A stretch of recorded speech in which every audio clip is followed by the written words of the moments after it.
ગીર સોમનાથ જિલ્લા કોંગ્રેસ સમિતિએ જિલ્લા કલેક્ટરની લીધી મુલાકાત, ડિમોલિશન બાબતે કલેક્ટરને કરી રજૂઆત. ગીર સોમનાથ જિલ્લા કોંગ્રેસ સમિતિએ જિલ્લા કલેક્ટરની લીધી મુલાકાત, ડિમોલિશન બાબતે કલેક્ટરની કરી રજૂઆત. વૈકલ્પિક જગ્યાઓ ફાળવવામાં આવે સહિતની કરી રજૂઆત. હીરાભાઈ જોટવાની આગેવાનીમાં કમિટી કરી કલેક્ટરની લીધી મુલાકાત. ગીર સોમનાથ જિલ્લા કલેક્ટર દ્વારા ગેરકાયદેસર પેશકદમીઓ હટાવવાની ઝુંબેશ હાથ ધરાઈ છે, જે સંદર્ભે ગુજરાત પ્રદેશ કોંગ્રેસ ઉપપ્રમુખ હીરાભાઈ જોટવાની આગેવાનીમાં જિલ્લા કોંગ્રેસ અગ્રણીઓનું પ્રતિનિધિમંડળ આજરોજ જિલ્લા કલેક્ટર દિગ્વિજયસિંહ જાડેજાની મુલાકાત કરી ડિમોલિશન થયેલ મકાનો, દુકાનોને વૈકલ્પિક જગ્યાઓ ફાળવવામાં આવે આ સહિતની રજૂઆત કરવામાં આવેલ હતી.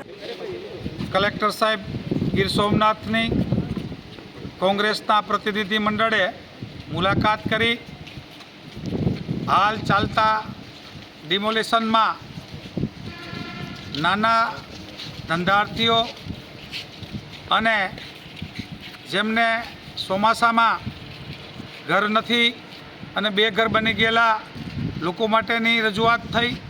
સાથે સાથે કલેક્ટર સાહેબને વિનંતી કરવામાં આવી કે જે લોકો પેશકદમીમાં હોય એમ છતાં પણ ચોમાસા દરમિયાન બેઘર થાય તો સરકારશ્રીની જવાબદારી છે કે વિસ્થાપિતને પ્રસ્થાપિત કરવાની.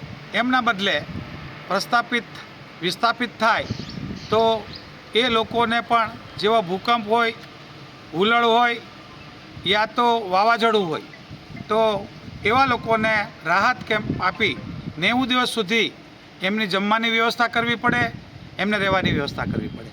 એમના માટે અમે ગુસ્સાના લોકો માટેની વિનંતી કરી, સાહેબે હકારાત્મક વાત કરી અને એમના માટે જે પણ એમનાથી થઈ શકે એવી ખાતરી આપી.